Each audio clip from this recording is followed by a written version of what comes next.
Los ecuatoguineanos de la patrulla Atlántida, cuenta Agustín de Foxá, en Madrid, de corte a checa. Por la noche recibieron a José Félix, con grandes aspavientos en casa de Fifí Estrada. Ya estaba puesta la mesa, con unas velas negras y unas fuentes de plata, para el consomé. Estaban Perico Castro Nuño, María Parla, los Alberti, Federico García Lorca y el capitán Martínez, héroe de aviación, con el negrito que se había traído de Fernando Po. ¿El negrito que se había traído de Fernando Po? Así, es aunque no queda claro que fuera precisamente el capitán Manuel Martínez Merino, como dice Foxá, a los ibéricos pilotos parece que les apeteció emular a Robinson Crusoe y tener su propio viernes. Hay constancia de 2 ecuatoguineanos que acompañaron a los pilotos en el viaje de vuelta. En los barcos de apoyo, no en los hidroaviones. José Freeman Mata y José Epitan Bomo. Lo teníamos pendiente desde hace años, y hoy, en este paseo por la vieja calle 19 de septiembre de Santa Isabel, vamos a incluir el relato de José Epitan Bomo, corisqueño al que El País dedicó en 2021 el artículo El electricista que saboteó a los nazis y salvó a sus amigos. El artículo generó conmoción en una Guinea ecuatorial, siempre falta de noticias positivas y acostumbrados a no dejar impronta en el ámbito internacional.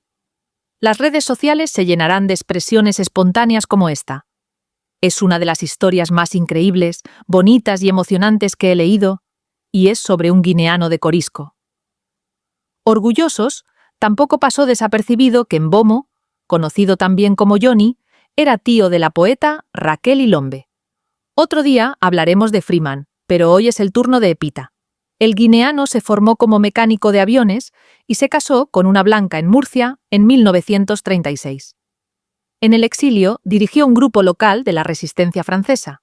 Fue deportado a Neuengamme y sobrevivió a un bombardeo británico sobre barcos de prisioneros en el Báltico. Una investigadora de la Universidad Rovira i Virgili de Tarragona ha descubierto su paso por el campo de concentración. Esta es su biografía, reconstruida por El País. José Epitan Bomo nació el 15 de agosto de 1911 en Ibanamay, en la isla de Corisco, entonces parte de la colonia española de Guinea. Allí acude a la escuela que gestionan religiosos claretianos que castigaban a sus alumnos a arrodillarse sobre garbanzos. Contaría años después a su hijo Andrés. Vive con su tía Esperanza. El 6 de enero de 1927 aterrizaron en la isla 3 hidroaviones de la patrulla Atlántida. Una misión militar y científica que buscaba sacar pecho en la carrera de los cielos y recoger información para cartografiar la costa occidental africana. La exitosa expedición regresa con 2 adolescentes guineanos a bordo de los barcos de apoyo, José Epitan Bomo y José Freeman Mata. Tendríamos, por tanto, otro ecuatoguineano como Carlos Grey Molay, que sobrevivió a un campo de concentración nazi. Y bueno, no todos iban a ser como el comandante Tray o el sargento Guerratonga. El avión es quizá uno de los avances tecnológicos más importantes del siglo XX, y también uno de los que más rápido ha evolucionado. Apenas transcurrió una década entre los primeros vuelos de los hermanos Wright o del brasileño Alberto Santos Dumont, cortos y aparatosos, y el uso de aviones por parte de la mayoría de los ejércitos durante la Primera Guerra Mundial. Acabada la guerra, entre los años 1918 y 1939 tuvo lugar lo que podemos llamar la Edad de Oro de la aviación. Los países comenzaron a competir por crear mejores aviones y más rápidos, por batir récords y por volar hasta donde nadie antes había llegado montado en una aeronave. Por ejemplo, en 1924, un grupo de aviadores de las Fuerzas Aéreas de los Estados Unidos dieron la primera vuelta completa a la Tierra en 175 días. Y en 1927, el norteamericano Charles Lindbergh fue el primero en viajar de Nueva York a París sin realizar ninguna escala. España también participó en aquella carrera aeronáutica, y en invierno de 1927 aterrizaban en la base aérea de los Alcázares Murcia 3 hidroaviones bautizados como Cataluña, Andalucía y Valencia. Los 3 aviones regresaban de un largo viaje que les había llevado hasta Guinea Ecuatorial, y sus tripulantes fueron recibidos como héroes. Pero aquel día, además de la tripulación, pisaron el suelo del aeródromo de los Alcázares 2 adolescentes negros llegados directamente de Guinea Ecuatorial. Aquellos 3 aviones que aterrizaron en los Alcázares constituían la Patrulla Atlántida, cuyo objetivo había sido sobrevolar la costa atlántica africana hasta llegar al Golfo de Guinea, gesta que no se había conseguido jamás hasta entonces, y cartografiarla. En aquella época, por mucho que Guinea Ecuatorial fuera una colonia española, estaba muy mal comunicada con la península. Así que debió de ser toda una sorpresa para los guineanos ver aparecer aquellos aviones de repente en el cielo y que aterrizaran en su territorio.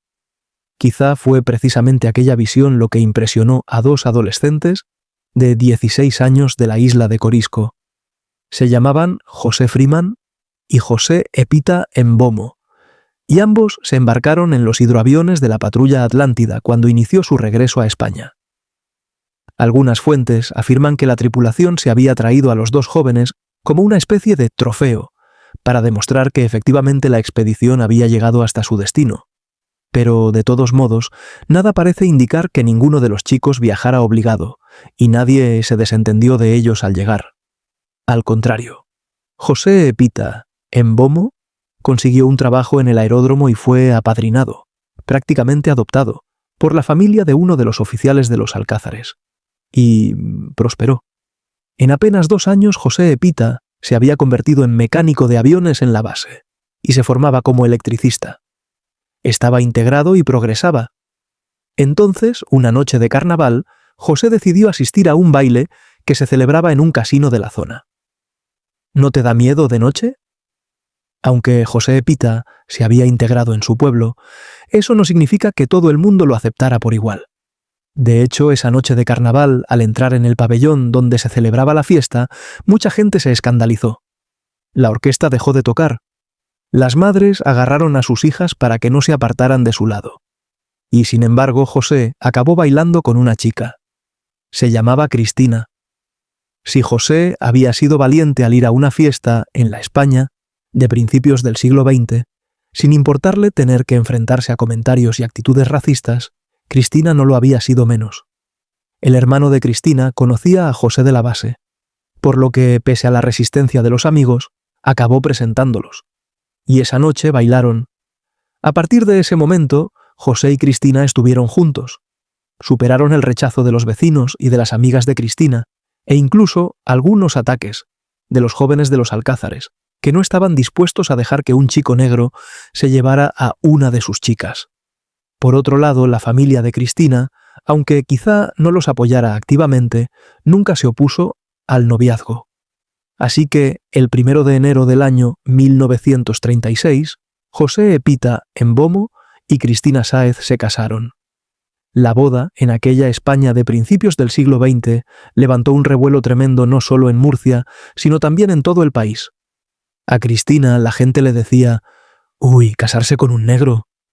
¿Y no te dará miedo por las noches cuando esté oscuro?» Y al salir de la iglesia ya les esperaban vecinos, curiosos y periodistas. De hecho, llegaron a dar entrevistas para la prensa de la época. José y Cristina fueron una de las primeras, si no la primera, parejas interraciales del país.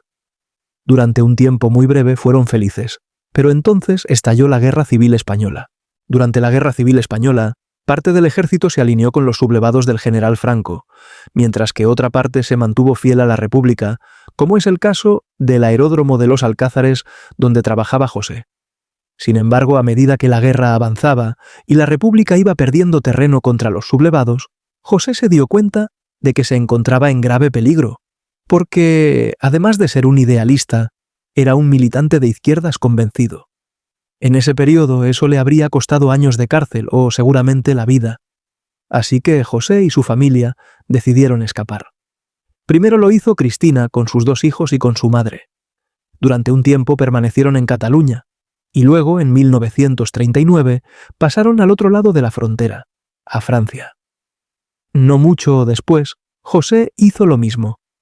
Por desgracia, la llegada a Francia no significaba estar a salvo, pues como tantos otros refugiados españoles, José acabó recluido casi 10 meses en diversos campos de refugiados, el más famoso de los cuales fue seguramente Argelès-sur-Mer, un lugar insalubre construido en la propia playa.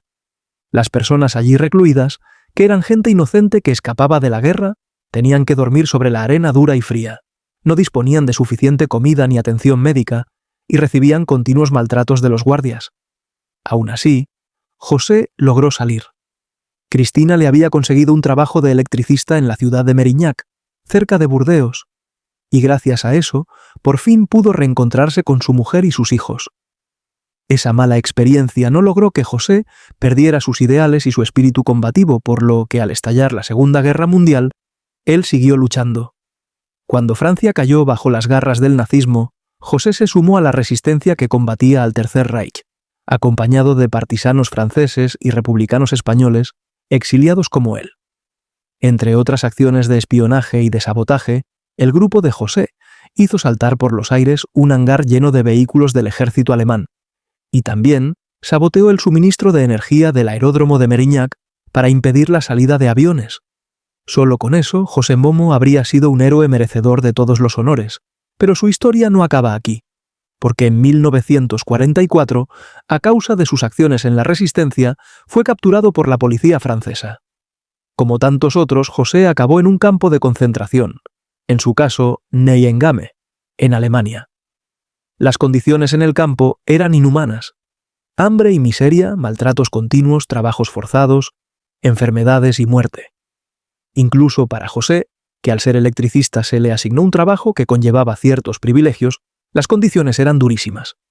Irónicamente, puede que lo que acabó salvándolo a él y a algunos de sus compañeros fue precisamente que José fuera un hombre negro. De hecho, parece ser que en todo el campo de Neuengamme no había ni siquiera 10 prisioneros negros, a los que los nazis consideraban inferiores, exóticos y solo aptos para servir.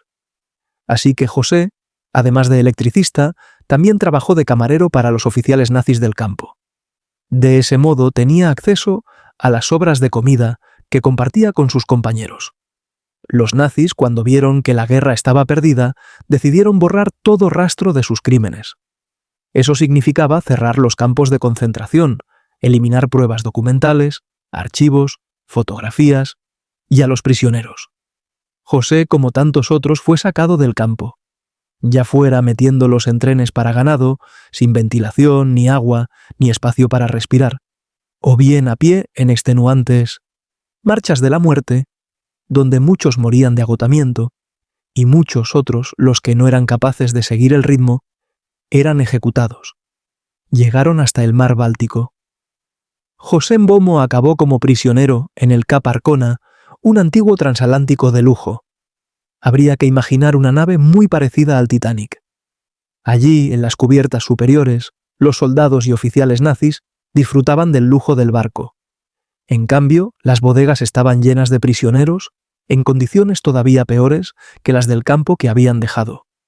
Unos prisioneros que los nazis pretendían usar como moneda de cambio para negociar una rendición ventajosa frente a los aliados. No llegó a ocurrir. La RAF, la Fuerza Aérea Británica, bombardeó el Cap Arcona sin saber que sus bodegas estaban llenas de prisioneros. El navío se incendió y al final se hundió. Solo sobrevivieron 316 prisioneros de los más de 4.500 que iban a bordo, entre ellos José. José Pita Mbomo se salvó. Quizá fue pura suerte. Quizá fue porque, al contrario que muchos de los demás prisioneros del Cap Arcona, él sabía nadar. Sea como sea, en esa ocasión José tampoco se rindió. Fue rescatado por una lancha de la Cruz Roja y al fin pudo regresar junto a su familia. La guerra había acabado definitivamente, así que, tal vez por primera vez en muchísimos años, ya no tuvo que luchar más. José y su familia se establecieron en Francia. Incluso si hubiera sido seguro para ellos regresar, no lo habrían hecho. José siguió trabajando como electricista, y Cristina y él llegaron a tener 5 hijos. Este hombre incansable acabó muriendo de cáncer en los años 70, y su historia probablemente habría quedado olvidada con el tiempo. Es cierto que había recibido algunos honores y condecoraciones del Estado francés por su participación en la resistencia. Sí, pero, al igual que muchos otros, José nunca hablaba de la guerra, de los campos y de las veces que tuvo que luchar por salvar su vida. Y sin embargo, poco a poco, la gente fue sabiéndolo. se comenzaron a investigar los campos de concentración y la historia de los supervivientes españoles, una historia que había sido silenciada durante años por el régimen franquista, que se desentendió completamente de los ciudadanos de ideología republicana porque no eran de los suyos. Como siempre, aquello que no se cuenta no existe. Los hijos de José también descubrieron que su padre, aunque no les había contado nada, sí que había escrito en cuadernos y en agendas los hechos más importantes de su vida, que así han llegado hasta nosotros. Una historia extraordinaria de un hombre valiente que por fin sale a la luz. Guinea Ecuatorial debe reconocer a sus héroes. Como José hay más figuras, como los 150 prisioneros sacados de Guinea Ecuatorial que cumplieron cárcel en Gran Canarias. Si quieres saber más sobre cómo se involucró la población ecuatoguineana con la guerra civil, no dudes en seguir el podcast Historias de África de BNN África. Suscríbete para no perderte ningún capítulo en su canal de YouTube.